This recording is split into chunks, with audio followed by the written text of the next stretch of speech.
Bismillahirrahmanirrahim. Auzubillahi minash-shaytanir-rajim. My dear student, I am Bashiruddin Haladar. Today I have come to you with your first class for this new year. I will teach you English first paper. Today I have chosen a chapter for you. I have given you here the description, class 10 English first paper, unit 3, lesson 2. The name of the chapter is May Day. My dear student, I think you have already heard this word. It is very important for the labor community, especially for the world, because on this day, on this very day, a group of labor became united to have their rights implemented. In those days, they were exploited by their owner. They had to work in a long shift. Sometimes they had to work 14 hours or more than that, and they became very tired because of working in this longest shift. So they protested, and at on a stage they started to refrain themselves from their work. This occurrence happened in the United States of America in 1876. Though they were suppressed and repressed and oppressed by their owner of the harvesting company of the United States of America, but they did not become subservient to their pressure. They did not yield to their oppression. They did not give in to their pressure. They continued their struggle, and at one stage they become successful. From that very day, this May Day is observed all over the world. This May Day is called also the Labor Day. My dear student, I am teaching you the live class, but I didn't find even a single student, though I have advertised many times in the Facebook, but I don't know why this has happened. But I will try my best to draw to my class as much as possible. So তোমরা বুঝতে পেরেছো আমি কিছু বাংলায় কথা বলি যে মে data কি, ইংলিশে কিছু বলে নিলাম যে মে ডে এরকম একটা হিস্ট্রিক্যাল স্ট্রাগল তাদের হয়েছে, তাদের স্বল্প সময়ের কাজের সুযোগ দেওয়ার জন্য তাদের their demand was 8 hour work day. They had divided their working hour into 3 sections: 8 hour work, 8 hour rest, and 8 hour enjoyment. They have divided their 24 hours day like this. So from that day, it is important, and you find here a picture. তুমি এখানে একটা ছবি দেখতে পাচ্ছো, and it is very important. But no student join my live class yet, so I have to deliver my speech all alone. And if you want, I will also give you in the Facebook. If you have the chance, you can also take the lesson from there. So I described to you the May Day. Now we come to the vocabulary. Here I have given you a question: what is the significance of May Day? Already I have described. It is also significant very day. This day is very important and significant, because if the labor community is exploited, our total world will come to a standstill. We cannot continue our normal work. So it is very significant. Our labor community must be pleased, must be satisfied in their working condition. They must have better pay, better working condition, better lives. Otherwise we could not build up a better society, better country, better world. So May Day is very significant. এটা খুবই গুরুত্বপূর্ণ। এখন আমরা আসছি vocabulary. Vocabulary তোমরা দেখতে পাচ্ছ এখানে আমি অনেকগুলো ওয়ার্ড আছে, ওয়ার্ডগুলো আমি তোমাদেরকে সবগুলা আমি দিতে পারছি না, যতগুলো দিয়েছি। Vocabulary commemorate, what is the meaning of commemorate? Commemorate মানে স্মরণ করা আসলে, বাট টু রিমেম্বার উইথ ফার্ভার, কোনো জিনিসকে কোনো একটা স্বাদ নিয়ে, কোনো একটা টেস্ট নিয়ে কোনো জিনিসকে যদি স্মরণ করা হয় তখন তাকে আমরা কমেমোরেট বলি। রিমেম্বার তো নর্মালি রিমেম্বার, আর এটা একটা ফার্ভার থাকে এর সাথে। Struggle life, fight for life or something, এখানে ফাইট দিয়েছি আমি। হারভেস্ট মানে হচ্ছে শস্য যখন নেওয়া হয়, কর্তন করা হয়, বা শস্য কাটা হারভেস্ট, রিপিং ক্রপস। এখানে আমি দেখেছি যে শস্য কাটা, শস্যকে লওয়া, শস্যকে গুছানো, এটাকে বলা হয়। Strike, to refrain from work, কাজ থেকে বিরত থাকা, কোনো কাজ থেকে বিরত থাকার আমরা স্ট্রাইক বলি। ইনস্ট্যান্ট, অ্যাটন্স, তৎক্ষণাৎ। তো my dear student, I have completed the vocabulary. Now I am going to the text. Here you find the text. Here you find the text, lesson 2, May Day. Look at the picture and talk about it. You will look at this picture and talk about it. What is the significance of this picture? Basically, this picture is the symbol of strength. This picture is symbol of power. This picture is symbol of perseverance. This picture is symbol of protest. This picture of symbol of labor. This picture is symbol of strength. This picture is symbol of discipline. This picture of symbol of sincerity. This picture is symbol of ability, capacity, skill. So I think this picture is very important.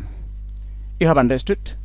You will look at the picture. It is the basically direction of the government, because government has given such direction just to have you the capability of speaking, because most of the students of our country are not capable to speak fluently, are not capable to communicate with other in English. For this reason, government has followed this procedure. Next stage, I think you have understood and I have described it. Now come to the section B. My dear student, it is now your duty to read this text, but I am helping you how you will read the text and how you will understand. If you don't understand the text or the passage, you will not get the clear idea about the passage and you will not be able to answer of the question. Firstly, before start reading this line, you must complete the new vocabulary. Here are some vocabulary you will find. I have already given to you. তুমি এখানে কিছু vocabulary দেখতে পাবে। তো we start better. May Day, মে দিবস or international works day, এটাকে international works day বলা হয়, লেবার ডে বলা হয়। ইজ অবজার্ভড অন মে, এটা মে মাসে পালন করা হয়। মে 1 বা মে মাসের 1 তারিখে অল ওভার দ্য ওয়ার্ল্ড, সারা বিশ্বব্যাপী। When you will go through a sentence, you will try to divide it into many parts so that the meaning can be clear. একটা সেন্টেন্স যখন পড়বে তখন সেন্টেন্সটাকে বিভিন্ন অংশে ভাগ করে নিলে মিনিং করতে সুবিধা হবে। টুডে এটা পালন করা হয় টু কমেমোরেট, স্মরণ করার জন্য দি হিস্ট্রিক্যাল স্ট্রাগল, ঐতিহাসিক সেই যে সংগ্রাম অ্যান্ড স্যাক্রিফাইস এবং আত্মত্যাগ অফ দ্য ওয়ার্কিং পিপল, আমাদের সেই শ্রমজীবী মানুষের, to establish 8 hour work day, তাদের সেই 8 ঘন্টা শ্রমদিন স্থাপন করা, এস্টাবলিশ মানে build up. It is a public holiday, এটা একটা public holiday in almost all the countries of the world, সারা বিশ্বের সব দেশই এটা একটা সরকারি ছুটির দিন থাকে। এই দিনে কোনো কিছু সাধারণত চলে না, বা because labour community is most powerful than any other section of the world, you know very well. So for this reason, this day is a public holiday not only in Bangladesh but all over the world. Since the industrial revolution, সেই শৈল্পিক বা শিল্প বিপ্লব থেকে এটা হচ্ছে in the 18th and 19th century, যেটা 1800 এবং 1917 দিকের শিল্প বিপ্লব হয়েছিল।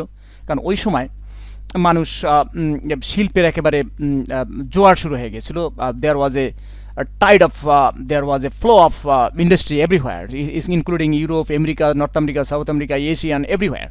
So এটা এই জন্য বলা ইন্ডাস্ট্রিয়াল রেভলিউশন বলা হয় এই 18th and 19th সেঞ্চুরিকে in Europe and USA. And the workers in মিল্কের মধ্যে মিলসে বা কারখানায় যে ওয়ার্কার রয়েছে, ফ্যাক্টরিতে ওয়ার্কার রয়েছে, had been working a long shift, তাদেরকে কী করতে হতো, লম্বা সময় কাজ করতে হতো, 14 or even more hours a day, 14 ঘন্টা অথবা তার চেয়েও কখনো কিছু বেশি কাজ করতে হতো তাদেরকে। অন মে ফার্স্ট অথবা on the 1st of May 1886, 1886 সালে, ইন্সপায়ার্ড বাই দ্য ট্রেড ইউনিয়নের মাধ্যমে তারা ইন্সপায়ার্ড হয়েছে। আমরা what is trade union? Trade union is a group of people who try to implement their interest unitedly. Trade union হলো একটা group, একদল লোক যারা তাদের দলের লোকদের তাদের স্বার্থ আদায় করার জন্য একসাথে কাজ করে, এদেরকে ট্রেড ইউনিয়ন বলা। এটা বিভিন্ন অফিস কারখানায় থাকে তাদের স্বার্থ আদায় করার জন্য। ট্রেড ইউনিয়ন তারা ইন্সপায়ার্ড হয়ে হাফ অফ দ্য ওয়ার্কার্স, এই ওয়ার্কারের অর্ধেক কী করলো, at the McCormick harvesting company. McCormick harvesting কোম্পানিটাই ছিল ওই সময়ের আন্দোলনটা, ওখানেই শুরু হয়েছিল ইন শিকাগো। তোমরা জানো Chicago is called the basket of bread, রুটির ঝুড়ি বলা হয়, because 1/3 of the weight is come from the Chicago. It is a huge, vast area, and millions of tons of weight are being produced in the Chicago. Went on strike. তারা কোথায় গেল? তারা আন্দোলনে চলে গেল, ডিমান্ডিং 8-hour work day. তারা 8 ঘন্টা কাজের দাবি করে। 2 days later, 2 দিন পরে, a workers rally was held at a workers একটা র্যালি হইল near the McCormick Harvesting Machine Company. McCormick Harvesting Machine Company একটা র্যালি হইল। সেখানে র্যালি মানে মিছিল, একটা প্রসেশন হলো। অ্যাবাউট 6,000 ওয়ার্কার জয়েন্টেড, সেখানে প্রায় 6,000 ওয়ার্কার সেখানে জয়েন করেছিল। The rally was addressed by the labour leaders, এবং র্যালিটা অ্যাড্রেস করা হয়েছিল তাদের যে শ্রমিকদের যে লিডার ছিল, এটা তাদের অ্যাড্রেস করা হয়েছিল। ওকে, আমি এটা পড়লাম, এটা তোমাদেরই পড়ার কথা, তোমরা তো জয়েন করোনি। ওকে, নেক্সট স্টেজ আমরা আসি। তাহলে আমরা এটা পড়লাম এবং বুঝলাম, ওয়ার্ড মিনিং পড়লাম, ঠিক আছে, এবং মেডি কি সেটা পড়লাম। এবার আমরা কোশ্চেন আনসার আসি। এখন মাই ডিয়ার স্টুডেন্ট, তোমাদেরকে না পাওয়ার কারণে আমাকে শুধু একাই কথা বলে যেতে হচ্ছে, যার জন্য আমি পড়াইয়া তোমাদেরকে মজা পাচ্ছি না। লাইভ ক্লাসে তোমরা না আসো এবং তোমাদেরকে এতবার বলার পরেও তোমরা আসো না, এটা খুবই দুঃখজনক, আমার খুব খারাপ লাগে। তোমরা এটা করো না। অন্তত তোমাদেরকে রুটিন দেওয়া আছে, তোমাদের ক্লাস দেওয়া আছে, আমাদের উপরে অথরিটি চাপ প্রয়োগ করতেছে এই ক্লাসগুলো নেওয়ার জন্য, আমাদেরকে তারা নানা দিক দিয়ে প্রেসারাইজ করতেছে। আমরা এমন কোনো চেষ্টা নাই যে আমরা করছি না, কিন্তু তোমাদেরকে আমরা সে সাড়া পাচ্ছি না। এটা তোমরা প্লিজ এটা করো না। তোমরা মোটামুটি আমাদের সাথে থাকো, তোমরা পরবর্তী জাতি গঠন করবে, তোমরা দেশ চালাবে। তোমরা যদি এখন ইংরেজি না শেখো তা জাতি চালাতে তোমাদের কঠিন হয়ে যাবে। ওকে, যাক, আমি একটু কথা বেশি বলে ফেললাম, কিছু মনে করো না তোমরা। নেক্সট স্টেজে আমরা আসি। এখানে একটা নোট আমরা দেখতে পাচ্ছি, একটা নোট দেওয়া আছে ইন্ডাস্ট্রিয়াল, আমি একটু দেখিনি উপর থেকে। আচ্ছা, industrial revolution period specially in the 18-19th century in Europe when machines were invented. ওই সময় মেশিন খুব ইনভেন্টেড হচ্ছিল, and first factories were established, এবং প্রথম ফ্যাক্টরিগুলো ওখানে নির্মাণ করা হচ্ছিল। আর ট্রেড ইউনিয়ন তো আমি অলরেডি বলেই দিয়েছি, এখানে তারাও একটা সংজ্ঞা দিয়ে দিয়েছে, organization the reference of workers of mills and factories. Mills এবং ফ্যাক্টরিজ ওয়ার্কাররা যে অর্গানাইজেশনকে রেফারেন্স করে, বা যেটাকে তারা পরিচালনা করে, সেটাকে ট্রেড ইউনিয়ন বলা হয়। তো এখন কোশ্চেন আনসার আমরা আসি। What does May Day refer to? May Day দ্বারা আমরা কি বুঝি, বা এটা কি রেফার করে, কি উল্লেখ করে? May Day refers to such a day which remind us the struggle of the working class people. May Day হলো এমন একটা দিন যে দিনটা আমাদেরকে স্মরণ করিয়ে দেয় শ্রমজীবী মানুষের সেই সংগ্রামের দিনটাকে। এইটা হলো সোজা কথা, May Day. Because they were being exploited by the owners, by their masters, by their bosses, and they on stage started to fight back. They demanded to get back their rights properly. That is the May Day, and they had been successful. Number 2, এখানে question আনসারগুলো খুব বেশি বড় লেখার দরকার নাই, তোমরা 1 line 2 লাইনের মধ্যে শেষ করে দেবে, এতে মার্কস থাকে 2, তবে সেন্টেন্স অবশ্যই কারেক্ট হতে হয়। এবার আসি কোশ্চেন নাম্বার 2-তে আমরা আসি। 2-তে হলো how long did the workers have to work in a day before the May 1st on strike. এখানে কোশ্চেনটা কি বলছে, এই যে তাদের সংগ্রাম শুরু হয়েছিল এর আগে এই ওয়ার্কারদের কত ঘন্টা কাজ করতে হয়েছিল, কত ঘন্টা কাজ করতে হয়েছিল। How long did the workers have to work, কত ঘন্টা কাজ করতে হয়েছিল। Yes, they had to work 14 hours or more than that in a day। তাদেরকে 14 ঘন্টা বা তার চেয়েও বেশি ঘন্টা তাদের কাজ করতে হয়েছিল before the May 1st on strike. এই যে স্ট্রাইক তারা গিয়েছিল তার আগে। এখানে শুধুমাত্র এতটুকু ক্যান্সেল লিখলে হবে, এখানে বেশি কিছু লিখতে হবে না। মাই ডিয়ার স্টুডেন্ট, আমার এখানে 20 মিনিট টাইম, আমার সময় প্রায় শেষ হয়ে যাচ্ছে, তো আমি চেষ্টা করছি ইনশাল্লাহ।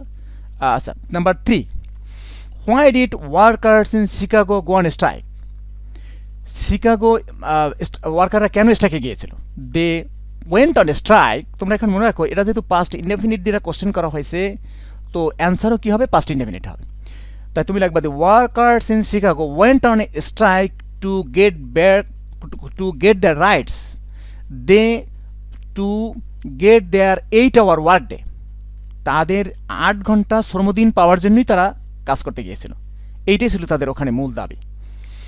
এতটুকু লিখলেই হবে, অসুবিধা নেই। What do you learn from the events of May 1st in 1886। তুমি এখান থেকে কী জ্ঞান শিক্ষা করছো। We have learn 2 things। If we are exploited we should protest it immediately. যদি আমরা নির্যাতিত হই, আমরা অ্যাবিউজড হই, আমরা সাথে সাথে তার প্রতিবাদ করব। And not only that, we will not give in to the pressure. আমরা কোনো প্রেশারের কাছে নতি স্বীকার করব না। We will continue our struggle till we reach our last destination.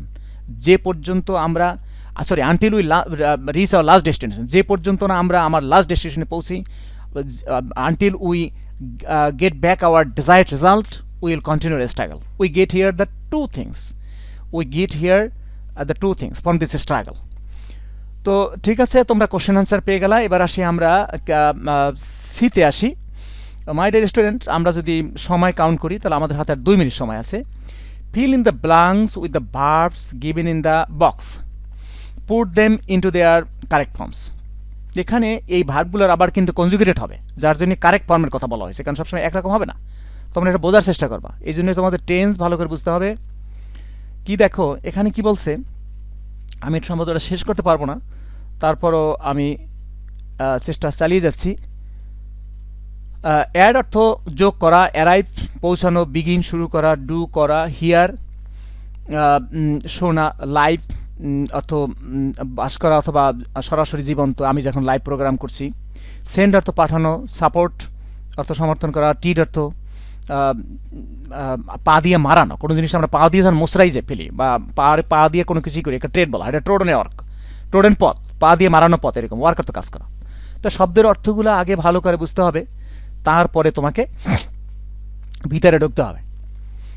Tania is a পুর গার্মেন্ট ওয়ার্কার।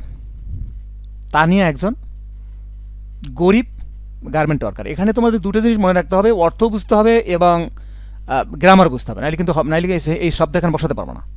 সেন্টেন্সের এবং এই প্যাসেজের কোন টোনে প্যাসেজ হচ্ছে, তার টেন্স কোন দিকে যাচ্ছে, তার উপর ভিত্তি করে ভার্ব কনজুগেটেড হবে, ভার্ব চেঞ্জ হয়ে যাবে। আর আই এম সরি, আমাদের টাইম শেষ, আমরা এর বেশি আর সময় রাখতে পারছি না। তো ইনশাআল্লাহ আশা করি তোমরা এরপর থেকে তোমরা আমার এই ক্লাসে জয়েন করবে, এবং আমি এটা রেকর্ড করে দিয়েছি, রেকর্ড করে আমি আবার ফেসবুকে ছেড়ে দেবো, তোমরা ওখান থেকে দেখে নেবে। Thank you very much, thank you everybody. I think আল্লাহ হাফেজ, তোমরা আল্লাহ তোমার সহায়ক। গুড